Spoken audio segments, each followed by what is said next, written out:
여러분, 만약에 중국이 하룻밤 사이에 남미 대륙 전체를 잃어버린다면 이게 과연 가능할까요? 오늘 우리가 살펴볼 이야기는요, 바로 트럼프 행정부의 정말 공격적인 외교 정책 하나가 어떻게 중국의 남미 전략을 그야말로 뿌리째 흔들어 버렸는지 그 엄청난 지정학 스릴러의 한복판으로 한번 들어가 보겠습니다. 자, 여기 숫자가 하나 있습니다. 100억 달러. 우리 돈으로 환산하면 약 13조 원. 상상해 가시나요? 이 어마어마한 돈이 바로 중국이 남미에서 영향력을 잃으면서 떠안게 된 청구서, 그 시작점입니다. 그건 또 딱 하나의 사건 때문에요. 대체 무슨 일이 있었길래 이런 일이 벌어진 걸까요? 모든 건 2026년 1월에 시작됐습니다. 베네수엘라의 수도 카라카스에서 벌어진 카라카스 급습 작전이었죠. 그때는 정말 아무도 몰랐을 거예요. 이 사건 하나가 남미 대륙 전체의 판도를 완전히 뒤흔들어 버릴 그 첫 번째 도미노가 될 줄은 말이죠. 이 타임라인을 보시면 그 속도가 정말 믿기지가 않습니다. 2026년 1월 3일 미 특수부대가 카라카스에 딱 진입했는데 24시간도 안 돼서 마두로 정권이 무너져 버렸어요. 이게 무슨 의미냐면요. 중국이 수십 년 동안 공들여서 쌓아 올린 남미의 전략적 기반이 그냥 단 하루 만에 정말 말 그대로 증발해버린 순간이었습니다. 자, 이렇게 정권이 무너지니까 그 충격은 곧바로 베이징으로 향했습니다. 그야말로 재앙이었죠. 바로 아까 말씀드린 그 100억 달러가 허공으로 날아갈 위기에 처한 겁니다. 정권이 없어졌으니 중국이 빌려준 그 막대한 돈도 받을 길이 막막해진 거죠.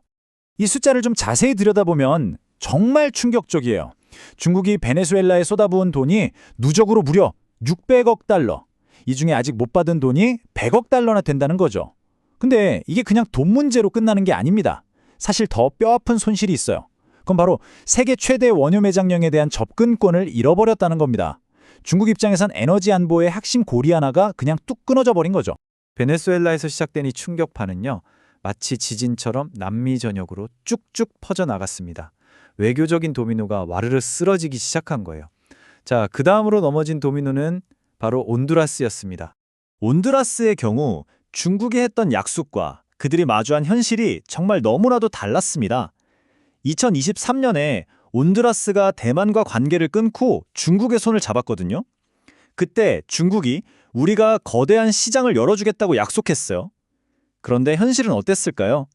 주력 수출품인 새우 수출이 무려 40% 넘게 폭락하는 그야말로 재앙을 맞았습니다. 약속은 지켜지지 않은 거죠. 이렇게 경제적으로 엄청난 타격을 입으니까 이게 곧바로 분노로 이어진 겁니다.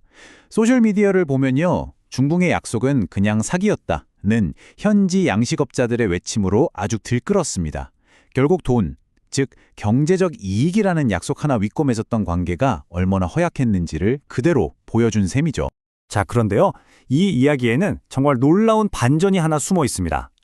바로 중국이 가장 믿었던 동맹, 가장 강력한 파트너로부터의 예상치 못한 배신입니다.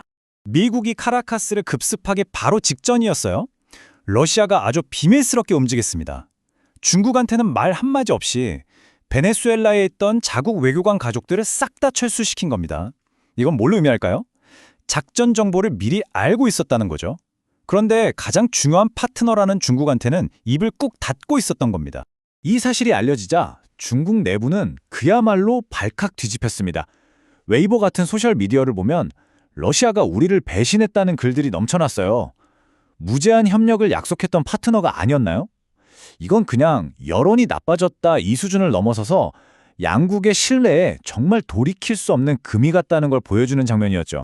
자, 그렇다면 이 모든 일들, 이 공격적인 움직임의 배후에는 과연 무엇이 있었을까요? 이제 미국의 더 큰 그림, 그 거대한 전략을 한번 들여다볼 시간입니다. 이 모든 전략의 뿌리는 사실 꽤 오래된 역사 속에 있습니다. 바로 1823년에 선포된 멀로 독트린이라는 건데요. 핵심은 아주 간단해요.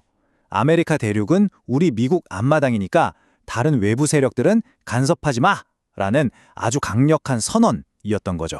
그리고 지금 트럼프 행정부가 바로 이 오래된 독트린을 21세기 버전으로 다시 꺼내든 겁니다. 일종의 멀로 독트린 2.0이라고 할 수 있죠. 이번에 겨냥하는 목표는 19세기 유럽 열강이 아니에요. 목표는 아주 명확하게 딱 하나. 바로 서방부에서 중국의 영향력을 완전히 깨끗하게 몰아내는 것입니다.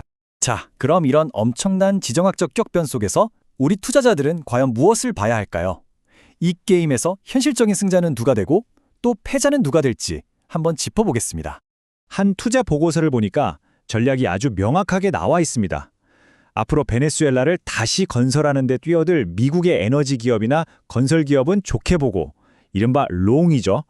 반대로 남미에 너무 많은 돈이 묶여있는 중국 국영 기업들은 위험하니까 피하라. 이게 쇼트입니다. 누가 이기고 누가 질지, 승자와 패자가 명확하게 갈릴 거라는 아주 분명한 신호인 거죠. 자, 이제 마지막으로 가장 중요한 질문이 남았습니다. 이렇게 남미에서 제대로 체면을 구긴 중국이 과연 이 손실을 만회하기 위해서 다른 곳, 예를 들면 아시아, 특히 대만 해협에서 군사적 긴장을 더 높이게 될까요? 남미에서 시작된 이 작은 불씨가 자칫 전 세계적인 분쟁으로 번질 수도 있다는 가능성.